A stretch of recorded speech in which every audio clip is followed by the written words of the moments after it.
Muy bien, 8 en punto de la noche del 30 de mayo del 2023. Muy buenas noches a todos los que nos acompañan diariamente en esta transmisión de lunes a viernes.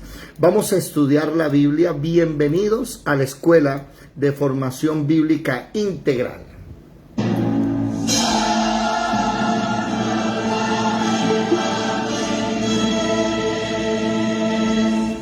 Mirad que nadie os engañe.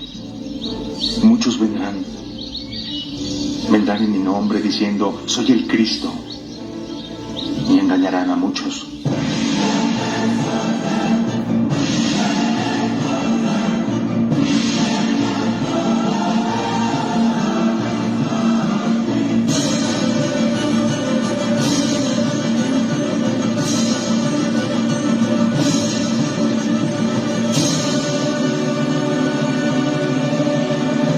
Muy bien, hoy es el cuarto video de Apocalipsis. Estamos estudiando Apocalipsis. Hoy es el cuarto o el quinto video. Déjenme mirar un momentico aquí en Facebook, a ver si se está transmitiendo. Déjenme analizar si se está llevando a cabo. Ayer me aparecía en privado. Sí está en público, ya está en público. A ver, llevamos un video de introducción, un video de los emperadores y 2 videos de la sucesión apostólica.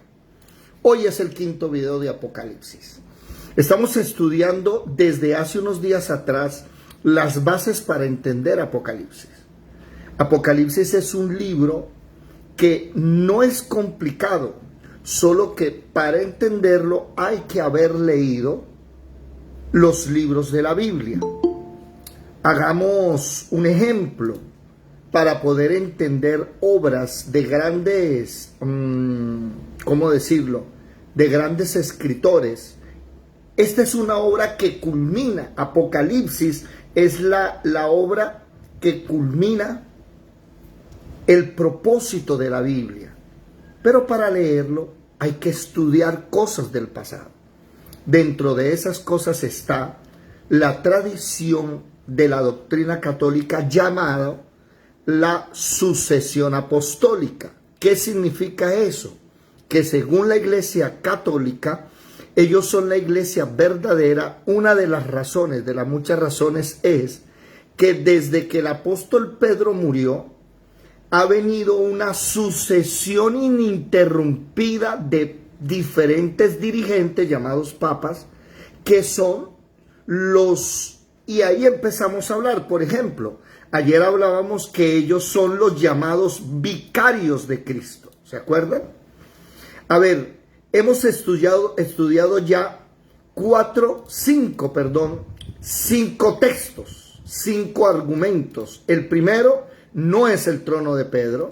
El segundo, el evangelio de Pedro es muy diferente al evangelio de Pablo. No por el evangelio, sino por las personas a quien se dirigen. Tercero, el Papa es el sumo pontífice y esa referencia no es bíblica. Cuarto, el Papa es el vicario de Cristo. Ayer mirábamos que no era cierto, es el Espíritu Santo. Y quinto, no es lo mismo un apóstol que un obispo. Eso estábamos leyendo ayer. Ya. Hoy vamos a entrar al segundo punto. Le pido por favor a las personas que tal vez quieran refutarnos o hablar del tema, verse bien verse bien los videos para poder comprender que las pruebas que estamos presentando son pruebas bíblicas, históricas. Son pruebas que nos muestran, no que yo tengo el argumento porque sí o porque me caen mal los católicos o por algún argumento personal. No, estos argumentos son basados en las razones bíblicas para entender que la iglesia cristiana verdadera no tiene un papa. La iglesia cristiana verdadera no está centralizada. Pero el tema es los papas. Después otro día tal vez nos sentaremos a mirar cómo es la organización de la iglesia, ¿ok? Bueno, permítame saludarlos a todos. Bienvenidos Lisset, Willington, Lisset en Santa Marta, Willington en Bucaramanga. Amén, amén. Buenas noches, Gladibé y Alejandro. Buenas noches, bendiciones, Gladibé y Alejandro en Venezuela. Luz Dari. Buenas noches, Luz Dari, que se encuentra por Bucaramanga, Girón, Santander. Bueno, Edelmira y Adira ya las había saludado aquí. Marlecita también. Livia en el llano. Bueno, muy buenas noches. Prendan la cámara, por favor, para poderlos ver. Alejito. Bueno, vamos a la prueba número 6. Prueba número 6. ¿Por qué es bueno aprender esto? Mire, mis amados hermanos, hace 10 años, 8 años, era muy fácil poder refutar a un católico. Era sencillo, porque el católico no estaba preparado, no leían la Biblia. Ahora, desde que Bergoglio se levanta hacia aquí, empieza a enviar apologistas católicos a todo el mundo, a enseñar oído, retórica. No se les olvide esa palabra y les voy a pedir el favor que ustedes, si alguien me ayuda, Gladibet o Alejo, ayúdenme a enviarle el link a Juliet, por favor. La palabra retórica es importante aprenderlo. Retórica con tilde en la O. Aquí no tengo una sola mano, no alcanzo a escribir. Conjunto de reglas o principios que se refieren al arte de hablar o escribir de forma elegante y con corrección con el fin de deleitar, conmover o persuadir. Eso es retórica. Y hay otra palabra que quiero que se aprendan, por favor, que es dialéctica. Hay que aprender estas palabras porque dialéctica tiene tilde en la E también. Teoría y técnica retórica de dialogar y discutir para descubrir la verdad mediante la exposición y confrontación de razonamientos y argumentaciones contrarios entre sí. ¿Qué sucede? Que la Iglesia Católica hace 10, 15 años atrás, hace 15 que no estaba Jorge Bergoglio, ¿cuándo fue? Como hace 15 años lleva el Papa ya. Ellos no sabían hablar. Pero se levantaron unos sacerdotes y le empezaron a enseñar retórica a la gente y por eso usted se da cuenta que siempre dan los mismos argumentos. Sobre todo, no sé si usted ha hablado con progresistas o usted habla con feministas o usted habla, por ejemplo, con un movimiento político X, cualquier nombre. Ellos tienen la misma retórica. Cuando ellos van a hablar un tema, esgrimen los mismos argumentos y las mismas palabras. ¿Cuál es la diferencia con nosotros? Le aseguro que esta es la primera vez en su vida que usted escucha hablando una persona de 10 argumentos de por qué el Papa no es realmente el vicario de Cristo en la tierra, no está escogido por Dios. Nosotros no tenemos una retórica. Nosotros no tenemos una dialéctica que nos la aprendemos de memoria. Nosotros realmente tenemos los argumentos y la manera en que usted lo va a expresar es el Espíritu Santo el que se le da en el momento. Por ejemplo, mañana en la noche tenemos a las 7 de la noche la reunión con las personas de Bogotá, con los pastores que reunieron la semana pasada. Vamos a hablar del feminismo, quieren aprender del tema. Ahora, lo que voy a decir mañana no es lo mismo o de la misma manera que hablé la vez pasada que estudiamos el tema. No, la cosa cambia. ¿Por qué? Porque el Espíritu Santo, lo bonito de él, es que cada vez que tú vayas a hablar, la manera es diferente. Un ejemplo, Irene Montero. No sé si la reconocen. Ministra de España de Igualdad, creo que se llama el ministerio, algo así. Y usted escucha hablar a esa señora en España y las mismas palabras calcadas las dio en Argentina. Es lo mismo, ¿Por qué? Porque se aprenden la misma retórica y son las mismas palabras y los mismos argumentos. Nosotros, oído, y miren esto, este poder de la Biblia, nosotros estamos predicando lo mismo que los apóstoles predicaron hace 2000 años atrás aproximadamente. ¿Sabe cuál es la diferencia? Que la manera en que nosotros predicamos tiene un enfoque diferente. Y aunque es oído la misma doctrina, no es la misma dialéctica. Es diferente. ¿Por qué? Porque hoy 2023, la gente sin predicarle, todo el mundo sabe que el Apocalipsis se está cumpliendo. Y todo el mundo le está diciendo. Y nosotros ya tenemos 1000 herramientas para mostrarle que la Biblia es cierta. Bueno, vamos a seguir entonces en el ¿cómo se llama? En el argumento número 6. Argumento número 6. Vamos a ver. Ayer vimos que apóstol no es lo mismo que obispo. Son dos cosas diferentes. Número 6. La infalibilidad del Papa. Ojo con esto. Este número 6 es importante. ¿Por qué? Déjenme mirar aquí una cosita. Ah, sí. Muy bien. Ayer lo arreglé. ¿Se acuerdan que ayer les dije que el vicario de Cristo es el Espíritu Santo? Y ya aquí está la nueva diapositiva donde la coloqué porque ayer no me acordaba esto. Y anoche fue que el Espíritu Santo nos recordó. Él es el representante de Jesucristo en la tierra. Bueno, número 6. Infalibilidad del Papa. En el año de 1869, oído, el Papa Pío IX convoca el primer concilio vaticano. Oído, primer concilio vaticano en el año de 1869. En la teología de la Iglesia Católica, la infalibilidad pontífica, esto creo que lo escribí mal, pontificia, constituye un dogma. ¿Qué es un dogma? Esta palabra dogma es importante aprendérsela. Significa que es una enseñanza que no se puede cuestionar, según el cual el Papa no comete errores doctrinales en temas de fe y moral bajo el rango de solemne definición pontificia o declaración ex cátedra. Cuando hablemos de la palabra ex cátedra, oído con esto, cuando yo o alguna persona usted escuche diciendo ex cátedra, significa que lo dijo un papa y no se cuestiona. ¿Por qué? Porque según el primer concilio del Vaticano, el Papa no se equivoca. Enseguida más de uno me dirá, pero si es un ser humano. Ah, bueno, no pelee conmigo, yo no inventé esa doctrina, eso es de ellos. ¿Me hago comprender?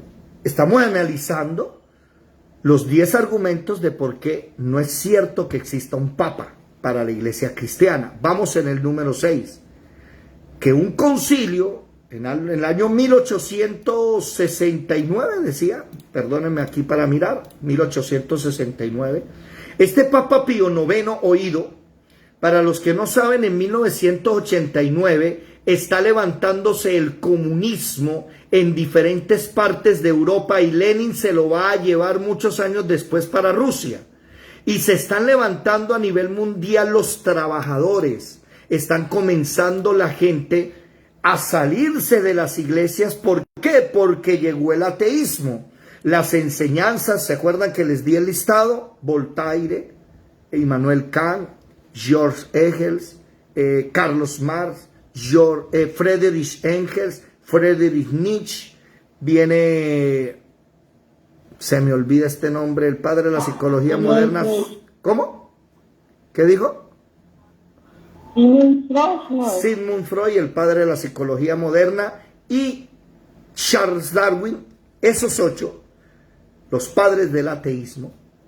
Pues imagínense, ya la gente está dejando la fe a un lado. Entonces aparece el Papa diciendo, es que nosotros no nos equivocamos. Y aquí hay un problema grandísimo. ¿Cuál? Que hay papas que dijeron una cosa aquí y después vino otro papa y dijo que no era así. que esta era la verdad.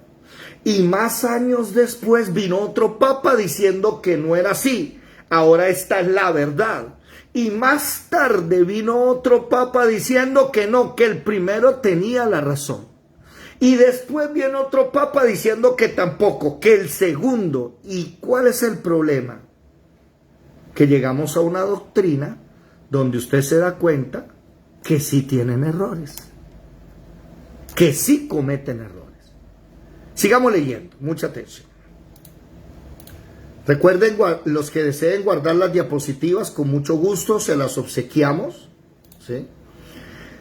Recuerde la palabra dogma, ¿no? Enseñanza que no se cuestiona, ex cátedra.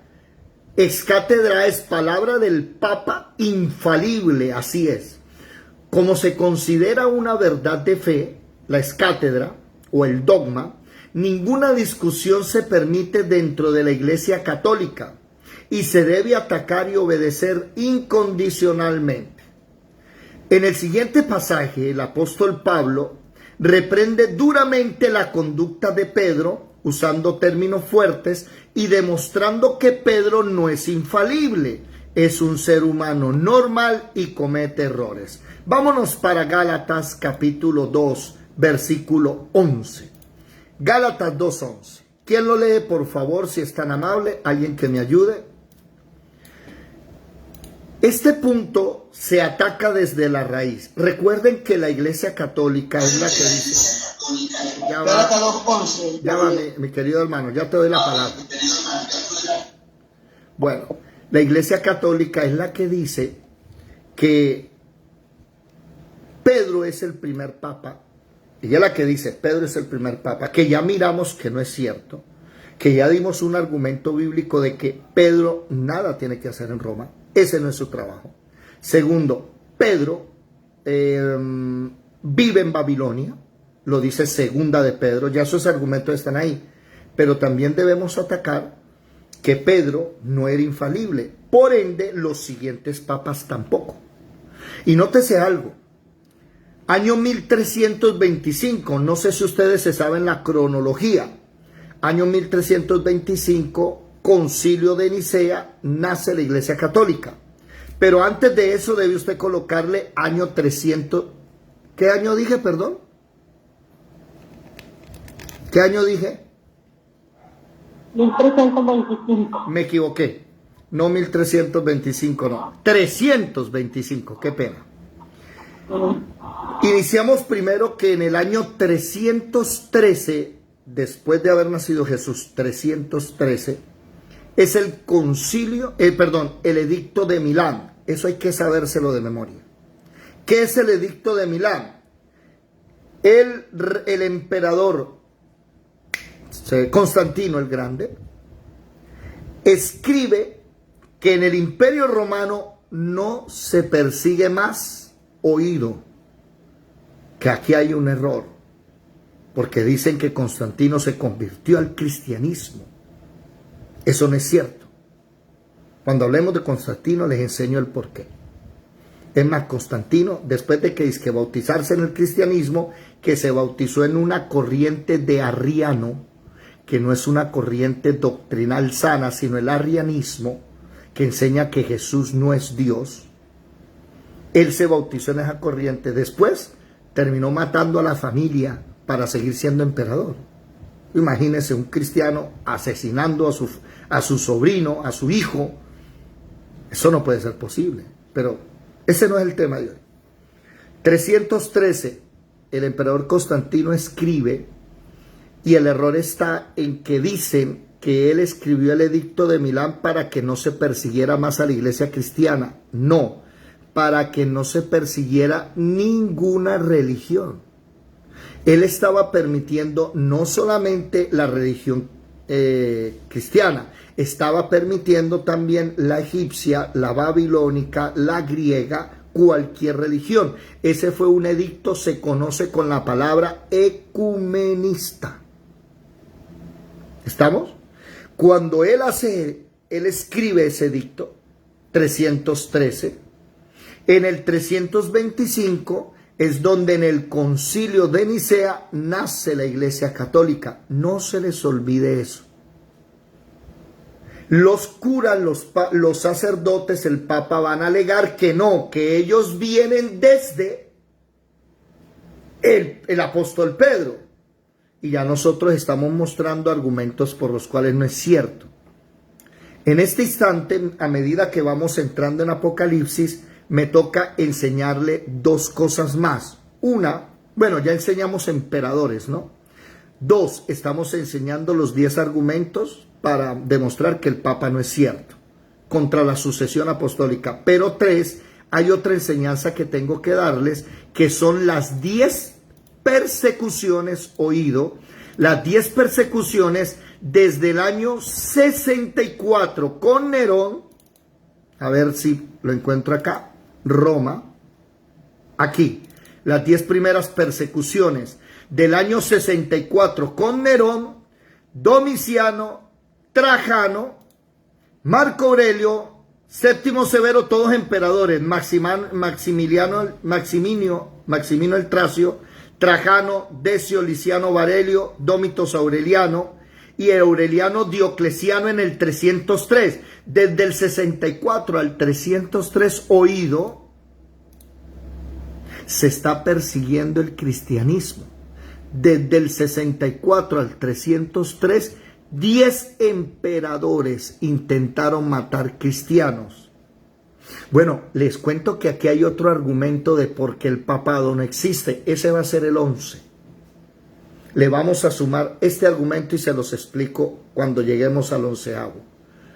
¿Cómo puede haber o existir una iglesia católica desde Pedro en Roma cuando el mismo emperador expulsa a todos los cristianos de Roma, de Jerusalén, y los empieza a perseguir? ¿Cuál iglesia católica? Si el mismo Nerón al apóstol Pablo terminó decapitándolo. Eso no es cierto. No hay una organización, no hay un papa, no existe un papa que ordene en todas las iglesias lo mismo. Eso es falso. Pero ese argumento lo vamos a estudiar después. Ahorita que estamos estudiando la infalibilidad del Papa. Y si Pedro es infalible, ¿qué fue lo que pasó en Gálatas capítulo 2, versículo 11? Alejo, por favor, ¿qué dice? Amén. Gálatas 2:11. Pero cuando Pedro vino a Antioquía, le resistí cara a cara, porque era de condenar. Pues antes que viniesen algunos de parte de Jacobo, comía con los gentiles. Pero después que vinieron, se retraía y se apartaba, porque tenía miedo de los de la circuncisión. Y en su simulación participaban también los otros judíos, de tal manera que aún Bernabé fue también arrastrado por la hipocresía de ellos. Pero cuando vi que no andaban rectamente conforme a la verdad del Evangelio, dije a Pedro delante de todos: si tú, siendo judío, vives como los gentiles, no como judío, ¿por qué obligas a los gentiles a judaizar? Nosotros, judíos de nacimiento, y no pecadores de entre los gentiles, sabiendo que el hombre no es justificado por las obras de la ley, sino por la fe de Jesucristo, nosotros también hemos creído en Jesucristo, para ser justificados por la fe de Cristo, y no por las obras de la ley. Por cuanto por las obras de la ley nadie será justificado. Hasta ahí. Esta doctrina es importantísimo conocerla. La justificación. ¿Qué días estuvimos enseñando las 5 solas? Y hablábamos de la segunda sola, que por fe somos justificados. No somos justificados por los 7 sacramentos católicos. En el catolicismo, para ser justificado, usted tiene que bautizarse, hacer la confirmación. Antes de morir los autosolios, si no me acuerdo los otros 4. Pero en Cristo no. Solo la fe en la muerte y resurrección de Jesucristo nos salva. Sin obras. Pero ese no es el tema. Volvamos otra vez a la infalibilidad del Papa. Nótese el versículo 11 y subrayen estas palabras, por favor. Pero cuando Pedro vino a Antioquía, está hablando el apóstol Pablo, le resistí, subraye la palabra resistir, porque era de condenar, y subraye la palabra condenar. El apóstol Pablo, oído con el respeto que merecen, no está insultando a Pedro, no está tratándolo mal, pero sí le está llamando la atención seriamente. ¿Por qué? Porque aunque estudiemos la Biblia y aunque llevemos 50 años de ministerio, eso no quiere decir que usted necesite corrección. Sí. Por eso Hebreos capítulo 10, versículo 25, dice: no dejando de congregarnos como algunos tienen por costumbre, sino exhortándoos mutuamente. Para eso es la congregación, para hablar, para charlar, para decir estoy haciendo esto, y viene otro y te dice no, cuidado, así no es. Pero ¿por qué? Si Dios me dijo a mí, un momentico, ¿el Señor te dijo a ti eso? Sí, Dios me dijo que hiciera esto y esto. ¿Y cómo te lo dijo? Me lo dijo a través de un sueño, de una visión. Un momentico, ¿qué pasa? Aquí dice otra cosa. ¿Cómo así? Sí, la palabra dice que así no es, que debe ser así, así, así. Eso es la congregación. No es un club social para sentirnos bien y pasarla bueno y vivir sabroso. Es realmente un centro de entrenamiento. Nótese que utiliza ya dos palabras fuertes. Le resistí. Pablo resistiendo a Pedro. Pedro, lo que tú estás haciendo es para condenar. ¿Qué estoy haciendo? Uno, cuando viene parte de Jacobo las personas, recuerdan que hablamos que, ¿cuál fue? Déjenme buscarlo acá. Uno de los puntos que hablamos, ¿sí? Aquí está. El sumo pontífice, no. Sí, aquí está. El vicario de Cristo. Hablamos que el apóstol Pedro no es el vicario de Cristo porque él no ejerció la función de presidir el concilio de Jerusalén. ¿Quién fue? Jacobo el bueno, el hermano de Jesús.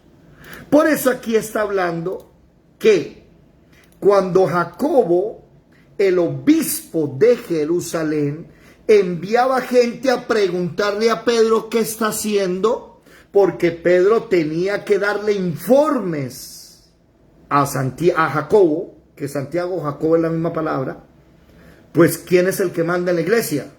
Manda Jacobo. Pero aquí estamos hablando de la infalibilidad.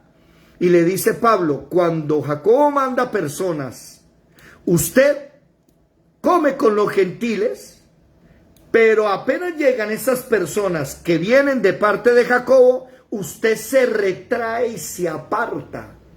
Porque, y subráyelo, tiene miedo de los de la circuncisión.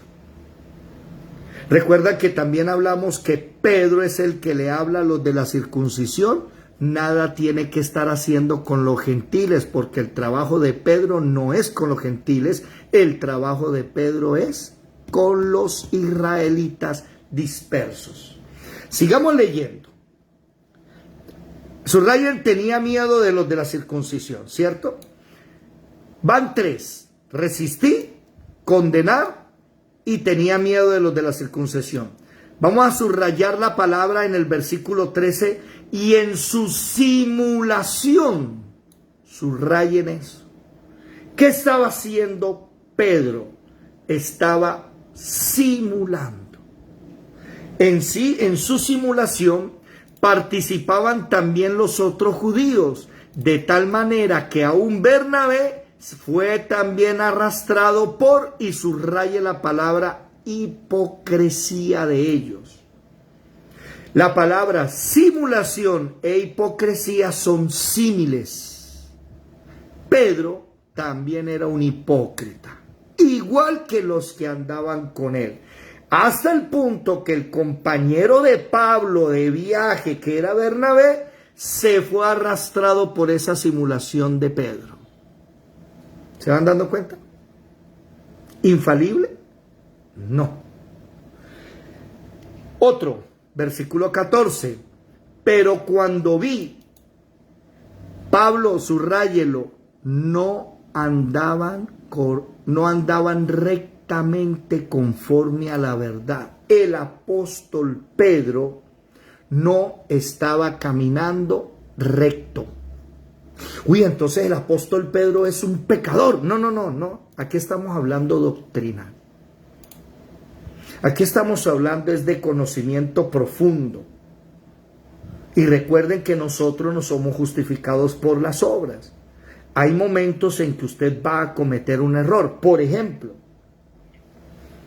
un predicador que en el púlpito lanza una palabra. Por ejemplo, si usted no da los diezmos, usted va a ir al infierno. ¿Han escuchado eso? Bueno, ahí es donde uno dice, pare, vamos a leer la palabra y vamos a hablar bien. Porque el diezmo, cuando usted estudia el diezmo no afecta su salvación o su eternidad. El diezmo es hecho y afectado para la tierra, para la vida en la tierra. Pero la Biblia dice que el que siembra para la eternidad. Pero el que siembra en la ofrenda, no es el diezmo. Entonces, ¿qué sucede? Que nosotros los que estudiamos la palabra, cuando vemos personas que se están equivocando, oído, Pablo no llamó a Pedro delante del concilio y le llamó la atención. No, Pablo lo llama aparte y le dice, mire mijo, esto es así, así y así. La manera de llamar la atención y de enseñar es con prudencia. El problema es que ahora hacemos un live, nos entran 500 personas y empezamos a hablar mal del pastor, del siervo de Dios. No, eso no se debe hacer. ¿Notaron ustedes entonces que el apóstol Pablo utiliza 1, 2, 3, 4, 5, 6 referencias? La primera, versículo 11, le resistí cara a cara. La segunda, enseguida, era de condenar lo que estaba haciendo. La tercera, terminando el versículo 12, tenía miedo el apóstol Pedro. La cuarta, empezando el versículo 13, simulación. La quinta, terminando el versículo 13, hipocresía. Y la sexta, iniciando el versículo 14, no anda correctamente. Señores de la doctrina católica, con el respeto que ustedes merecen, pero el catolicismo tiene muchos errores y el Papa no es infalible. No pueden ustedes venir a decir que la Iglesia Católica, todo lo que diga el Papa es ex cátedra. ¿Recuerdan esa palabra? Ex cátedra. Que si el Papa lo dijo, no puede ser cuestionado, tiene que ser así. Y ahora vemos un ejemplo muy claro. ¿Cuál? No sé si ustedes ya vieron el documental de Jorge Bergoglio, alias Francisco I. Este Papa, perdóneme lo que voy a decir, acaba de echar al piso todo lo que dijeron los papas anteriores. Y acaba de decir que la Iglesia Católica y lo que él diga, las leyes del mundo, la Organización de las Naciones Unidas, deben empezar a legislar para darle derechos a los homosexuales sobre la familia. Y apenas él dice eso, no sé si ustedes saben y están estudiando el catolicismo que está pasando, han visto la pelea que hay encarnizada entre el Opus Dei y los jesuitas. Hay que ser católico para entender lo que estoy hablando, pero católico de la pesada, o sea, los que están adentro. Y el Papa Francisco I, que es jesuita, acaba de quitarle toda autoridad al Opus Dei. Y hay una guerra encarnizada entre el Opus Dei y los jesuitas, que hasta se ha visto afectado los jueces de la República de Colombia. Y un juez de la República de Colombia salió a los medios de comunicación diciendo que está siendo perseguido en el gobierno por el Opus Dei. Porque como él es masón y es católico, porque los que no saben, los jesuitas son masones, entonces el Opus Dei está peleando contra él, lo está persiguiendo y lo hizo renunciar. ¿Con qué caso? No sé si ustedes han escuchado hablar del tema, con el caso de Rodolfo Hernández, que no le pagó la pensión a un viejito y este juez lo condenó en plena campaña electoral. Muchas personas ven en la política, muchas personas ven los noticieros, pero no saben que dentro de eso hay unos movimientos muy antiguos de la Iglesia Católica que se están peleando entre sí. ¿Por qué? Porque el Papa no es infalible, no es cierto. Francisco, buenas noches, el Señor te bendiga en México. Óigame, estamos dándonos cuenta, ¿no?, que hay que profundizar. Queda claro entonces que no es cierto que el Papa sea infalible y lo que diga es cátedra y se convierta en dogma. No, no es cierto. Vamos a seguir ahora al séptimo argumento. Mucha atención. Séptimo argumento. Quinto, 6 y 7. Pedro tenía esposa y suegra. Aquí hay algo que me llama la atención. Hace un tiempo atrás, escuchando a hablar, ay, venga un momentico, qué pena con ustedes. ¿Dónde está el texto? Vean, no coloqué el texto. Les voy a pedir un favor, qué pena con ustedes. Ve que tengo que arreglar estas diapositivas. Un momentico aquí. Suegra. El texto, vámonos para Mateo 8:14. ¿Qué dice, por favor? ¿Quién lo lee si es tan amable? Mateo 8:14.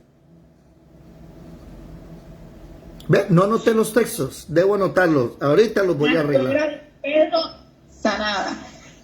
¿Qué dice? Vino Jesús a casa de Pedro y vio a la suegra de este postrada en cama con fiebre. ¿Sí? Sí, señora. Cuéntenos la historia y tocó completa. su mano y la fiebre la dejó y ella se levantó y le servía. Y cuando llegó la noche, hasta ahí. Hasta ahí. El Marcos capítulo 1:30, por favor. Marcos capítulo 1:30. ¿Qué dice? Hablando de lo mismo, ¿no? Versículo 30 y 31. 30 y 31, por favor. Marcos capítulo 1, versículo 30 y 31. Y la suegra de Simón estaba acostada con fiebre, y enseguida le hablaron de ella. Entonces él se acercó y la tomó de la mano y la levantó, e inmediatamente le bajó la fiebre y ella les servía.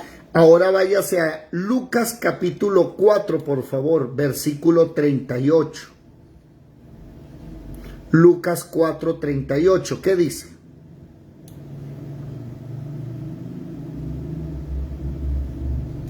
Entonces Jesús se levantó. Lucas 4:38. 4:38, perdón. Entonces Jesús se levantó y salió de la sinagoga y se entró a casa de Simón. La suegra de Simón tenía una gran fiebre y le rogaron por ella. Inclinándose hacia ella, reprendió a la fiebre y la fiebre la dejó. Y levantándose ella al instante le servía. Ya se dieron cuenta por qué el apóstol Pedro negó a Jesús. ¿A qué le sana a la suegra? Ese es un chiste cristiano, ¿no? Entonces, que el apóstol negó a Jesús porque le sanó la suegra. Bueno, aquí hay algo, y es que les voy a ser muy sincero. El problema de querer defender organizaciones, de querer defender iglesias, de querer defender pastores, de depender de una organización, hace que tú rebajes la Biblia. ¿En qué sentido?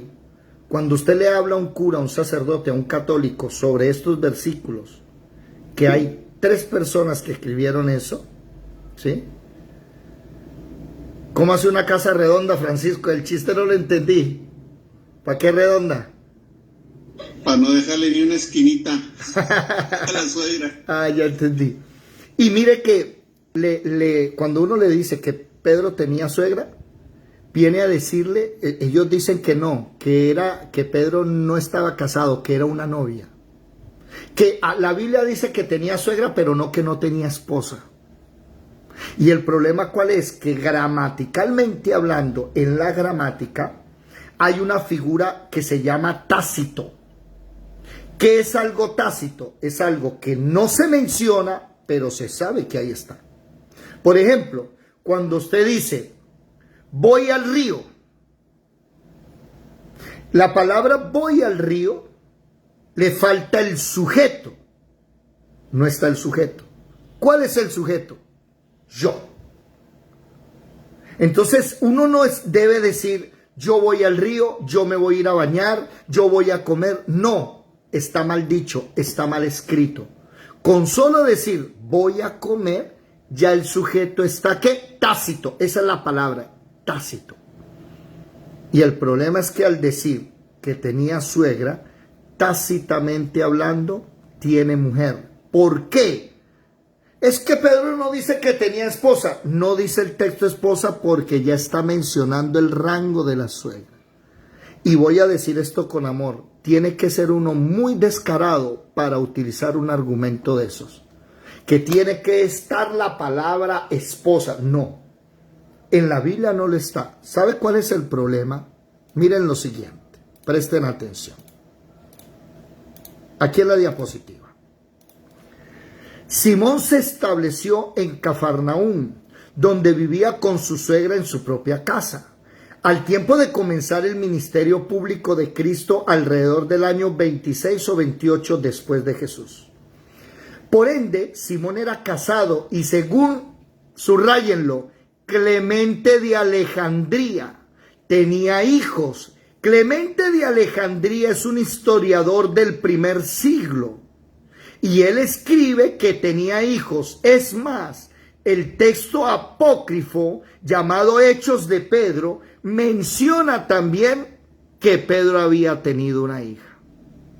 También gracias al autor, volvemos otra vez a Clemente de Alejandría, nos llega la información de que la esposa de Pedro sufrió el martirio.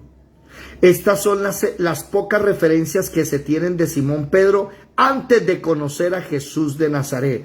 Él estaba casado y tenía familia según la Biblia y según Clemente de Alejandría. Déjenme escribir aquí Clemente de Alejandría.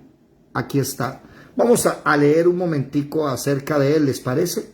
Vamos a aprender un poquito de los historiadores. ¿Quién es Clemente de Alejandría? Déjenme mostrarle aquí y déjenme subirle aquí el zoom. Eso. Clemente de Alejandría. Vamos a ver qué dice Wikipedia acá. A ver. Otra vez toca subirle el zoom. Un momento. Dice, Clemente de Alejandría, Titus Flavius Clemens. Fue el primer miembro de la iglesia de Alejandría en recibir notoriedad, además de ser uno de los más destacados maestros de dicha ciudad. Nació a mediados del siglo II. Interesante. Se estima que murió entre los años 215 y 216. O sea, este es un historiador del tercer siglo. Creo que es padre de la iglesia católica. Vamos a mirar. Clemente no nació en Egipto, como muchos han creído, sino en Atenas, según narra el historiador Epifanio Escolástico, historiador del siglo VI hacia el año 150. Tal información parece reforzada al constatar que Clemente contaba con una habilidad avanzada para escribir en griego clásico. Según los historiadores, los padres de Clemente de Alejandría eran paganos adinerados de clase social alta. Clemente recibió una buena educación, viajó a Grecia, Italia, alumno de Panteno, en la escuela catequística de Alejandría, fue administrador, interesante, fue administrador del catequismo. Bueno, después vamos estudiando. Vamos a escribir algo acá para poder entender. Clemente de Alejandría, católico, me faltó la tilde en la O, católico.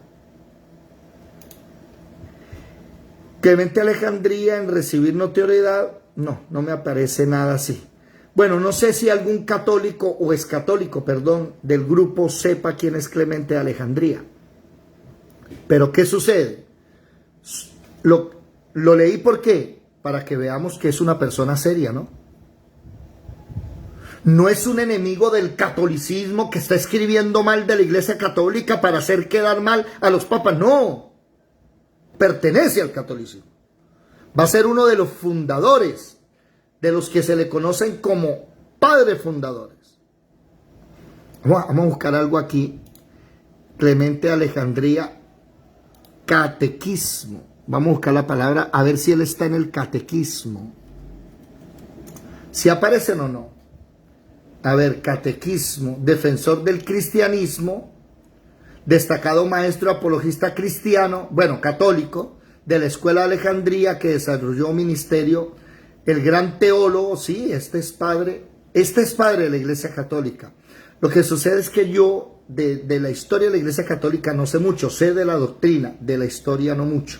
Bueno, vamos viendo entonces que este argumento de Pedro, de que el obispo, el papa no tenía hijos, es falso.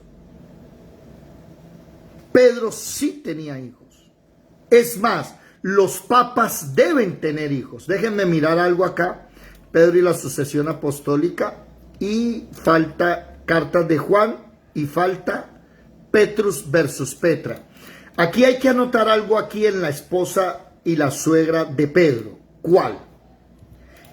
Primera de Timoteo capítulo 3. Lo estuvimos leyendo ayer, pero tenemos que leerlo ahorita. ¿Cuál? Que si Pedro es el primer papa, según la doctrina católica, Pedro no podía tener esposa, porque según ellos el celibato es importantísimo. Y eso es lo que hace que todos los sacerdotes de hoy vivan en celibato y no se casen. Eso tiene más que ver con la administración y no pagar una familia también. Pero ¿qué sucede? ¿Qué dice Primera de Timoteo capítulo 3? ¿Quién lo lee, por favor? Mucha atención a esto. Primera de Timoteo 3. Primera de Timoteo 3. Sí, señora. Palabra fiel, si alguno anhela obispado, buenas obras desea.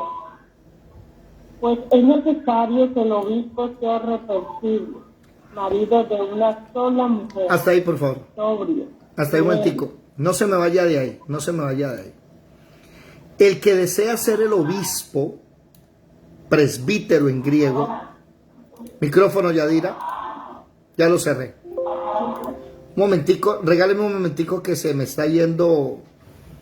¿Cómo se dice? La electricidad del computador. Tengo que poner la electricidad. Regáleme un segundo, por favor.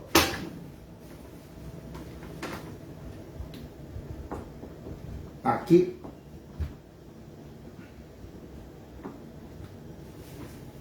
Y acá. Qué pena con ustedes. Cosas de los en vivos. ¿Listo? Listo ya. Ahora sí. Nótese que dice que el que vaya a ser el obispo de la iglesia y da unas características que tal vez Jorge Bergoglio los tiene. Sí, Jorge Bergoglio los tiene. Pero esas características no tiene una.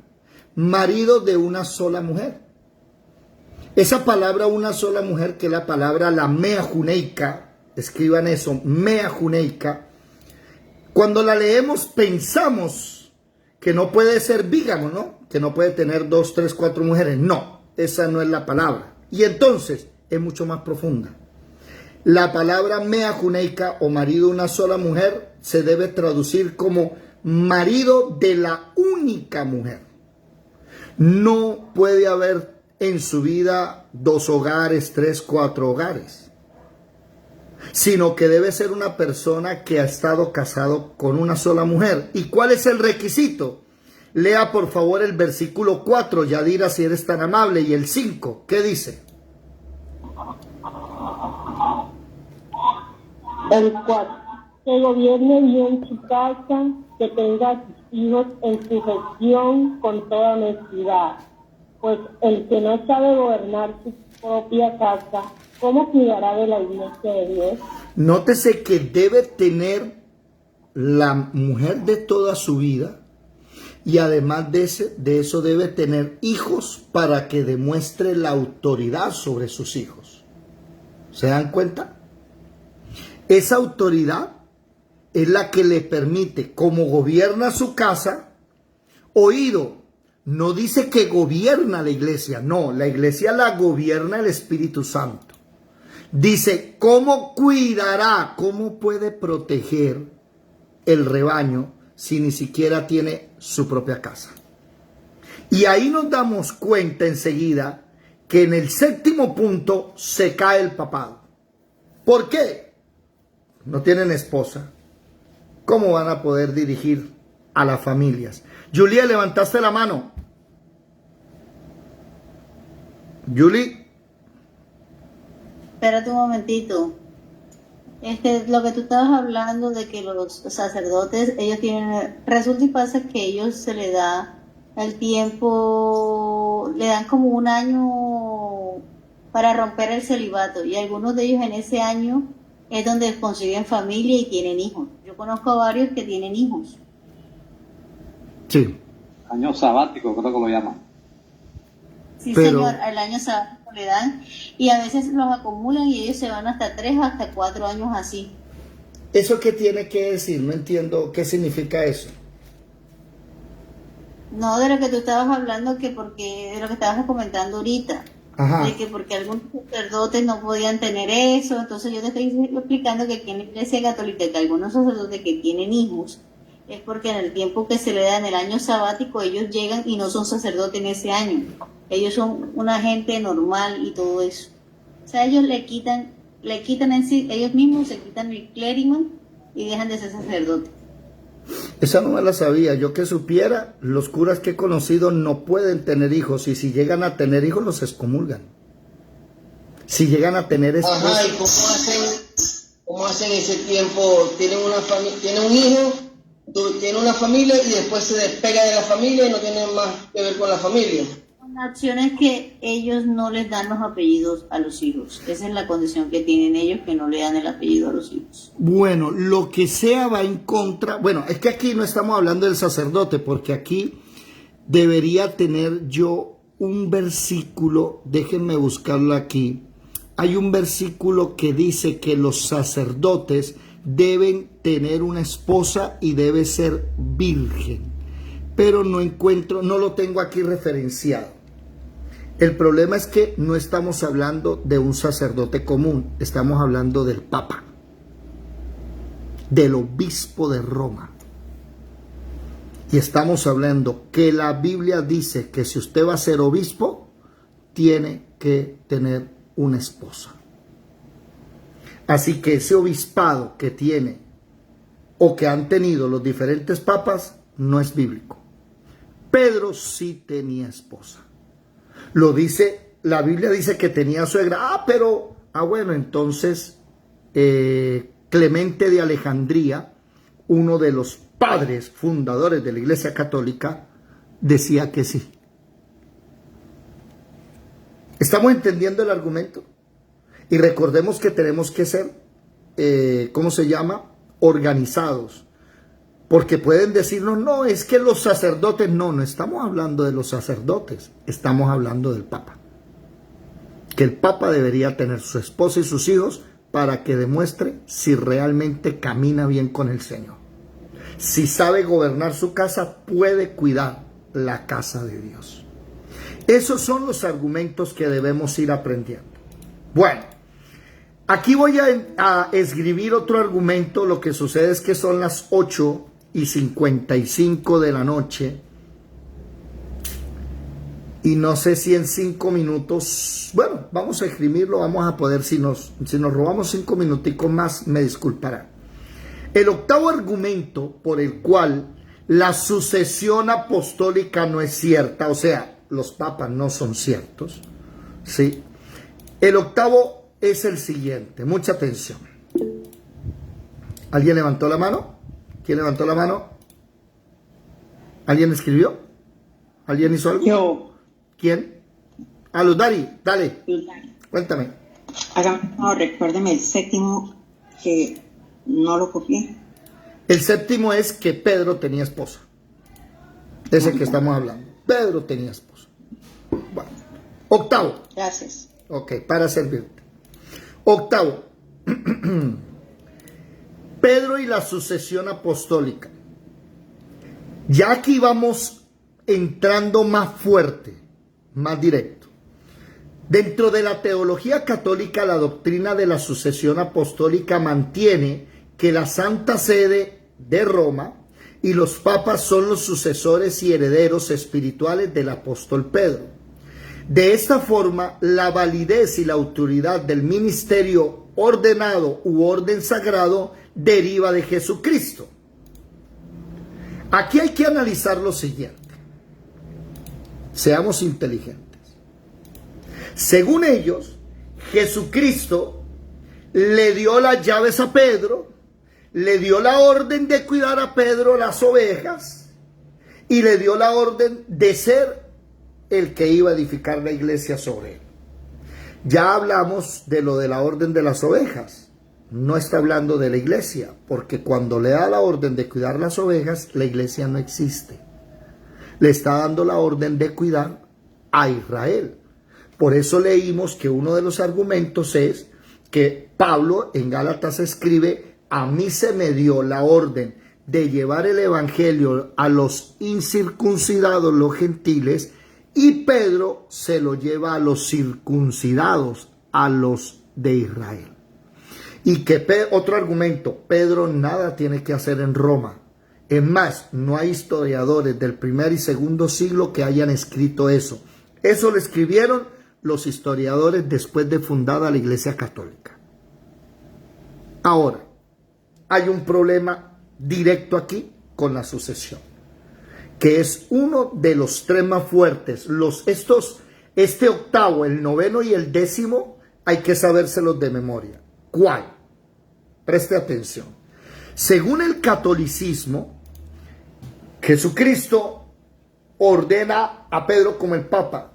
Y después de Pedro viene 1, 2, 3, 4, muchos hasta el día de hoy. Hay un problema con eso. ¿Cuál? Leamos aquí, por favor. Mucha atención a esto. ¿Dónde está? Se me perdió. Ay, qué pena, se me perdió. El trono de Pedro. Acá. Este es el problema. Según la historia de la Iglesia Católica y la lista de papas, en orden cronológico, de acuerdo con el anuario pontificio, bajo el título I Somni Pontifici Romani, los supremos pontífices de Roma. Ojo, esto no me lo inventé yo, ¿no? Según ellos, Pedro fue el papa desde el 42 al 67. Y si usted logra leer, ¿sí? Déjeme buscar algo aquí para poder tener orden. Déjeme buscar algo acá. Déjeme buscar algo en Hechos. Alguien que me recuerde dónde está Claudio, el emperador Claudio. Déjenme buscarlo porque aquí hay algo interesante. ¿Dónde está? Claudio, bajo el cielo dado a los hombres. No, eso es después de el 8. ¿Dónde está Claudio?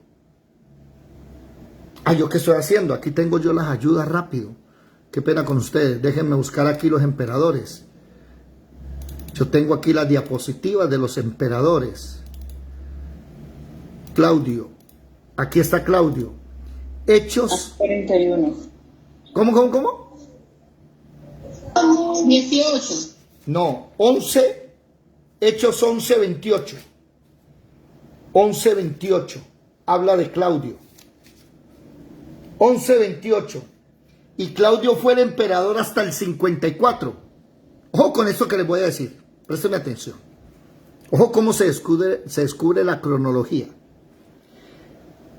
Claudio fue emperador hasta el 54. O sea que Hechos 11 está escrito antes del 54, ¿verdad? Y según la Iglesia Católica, ya Pedro era el Papa desde el 42. O sea que cuando el Concilio de Jerusalén, capítulo 15, se lleva a cabo, según los católicos, Pablo es el obispo de la Iglesia Católica, el Papa. Y recuerdan que enseñamos hace un tiempo, en el argumento número, déjenme buscarlo, en el argumento número 5, el que presidió el concilio no fue Pedro, fue Jacobo. Él era el obispo verdadero. Entonces se equivocan. ¿Se dan cuenta? No es cierto. Porque Hechos 15 es después de el emperador Claudio.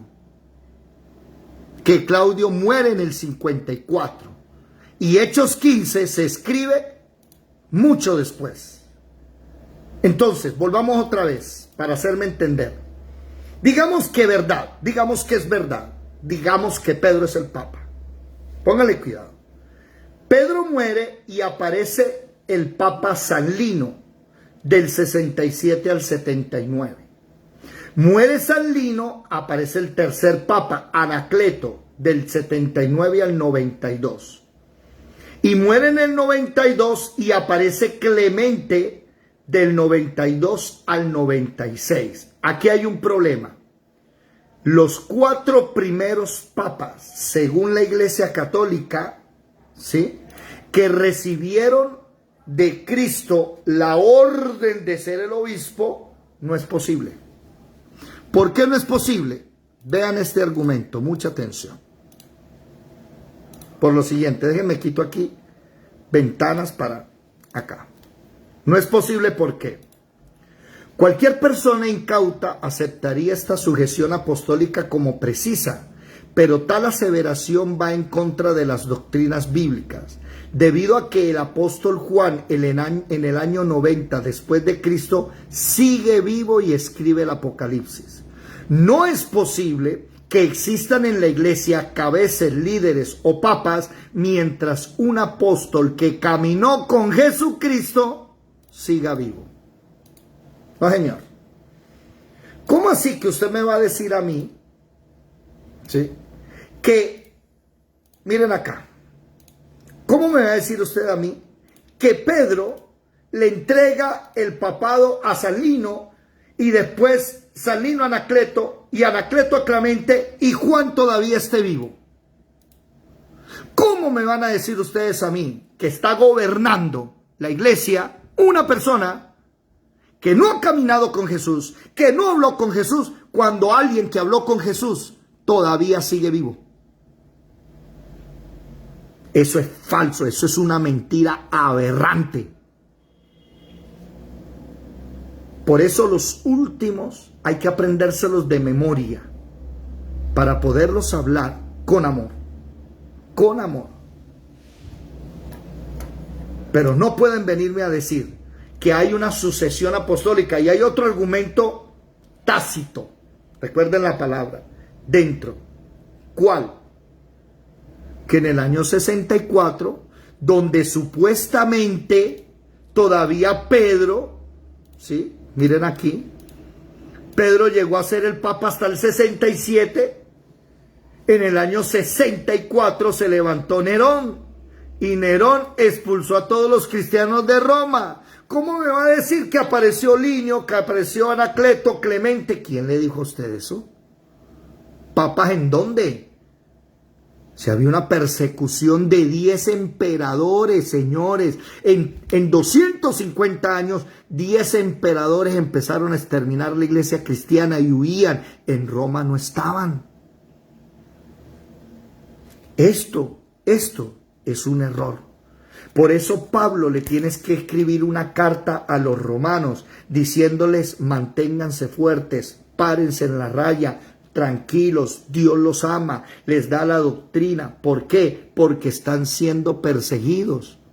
Alguien me dirá: pero David, habían cristianos, sí, escondidos. No había una organización con un templo creyendo que hacían la misa todos los días. Se equivocan. Digamos que se reunían en las casas, bueno, pero no me venga a decir que había un papa en Roma. ¿Por qué? Porque todavía en Jerusalén está un verdadero hermano de Jesucristo, siendo el obispo de Jerusalén, que tiene más autoridad que Pedro, que le llama la atención a Pedro, Pablo, y además de eso Juan sigue vivo. No me puede decir usted que Pedro es el papa. No es cierto. Vamos a dejar hasta aquí porque son las 9:06 de la noche. Y ya vienen los últimos dos argumentos, el 9º y el 10º. Son muy importantes para poder entender la verdad acerca de este papado. ¿Sí? Cualquier persona incauta creería que es cierto que viene el Papa después de Pedro y al trono de Pedro. Perdónenme, con el respeto que merecen. ¿Por qué no abren los ojos? ¿Quiénes fueron los que mataron a Pedro? ¿Quiénes mataron a Pablo? El emperador Nerón. Y si fuese cierto que Pedro llegó a Roma y Nerón lo mató, ¿cómo me van a venir usted a decir que los mismos romanos que mataron a Pedro ahora le hicieron un trono sobre sus huesos y ahora dice que son los que mandan en el mundo y tienen la verdad? ¿Usted cree esa mentira? Imagínese, secuestraron la verdad, mataron a los de la verdad y se adueñaron de la verdad. Eso se cae por su propio peso. Y mire, que no tenemos el tiempo ahorita, pero más adelante, cuando tengamos tiempo, vamos a tener que hablar de esto, vea, aquí. Vamos a tener que hablar, estamos hablando del trono de Pedro, pero ya hablamos de los emperadores, estamos hablando del trono de Pedro. Vamos a hablar más adelante de las 10 persecuciones. ¿Y dónde me deja la Santa Inquisición? Donde los papas daban la orden de matar a cualquiera que leyera la Biblia. ¿Me está diciendo que el Papa es infalible? Déjeme que lleguemos allá, para que aprendamos la verdad de los papas. De Inocencio III, de los papas que inventaron cosas que como son infalibles, no señor, eso no es cierto. El único infalible es Jesucristo. Y aquí tenemos su palabra. Y el vicario de Cristo, que es el Espíritu Santo, nos le enseña. No necesitamos de un papa. Esa es la diferencia de la iglesia cristiana a la católica. La iglesia cristiana de verdad no necesita un papa, porque tiene quien la dirija y la está dirigiendo bien desde hace muchos años atrás. Dejemos hasta aquí. Los espero mañana, y los que están en Facebook, Dios les bendiga. Espero. Marelvis, ¿qué haces en Facebook? ¿Por qué no estás aquí? Debe ser que está ocupada. Dios te bendiga, Marelvis. Dios le bendiga a Jorge Freites en Panamá. Dios te bendiga. Bueno, Jorgito y Julie están aquí. Muy amables.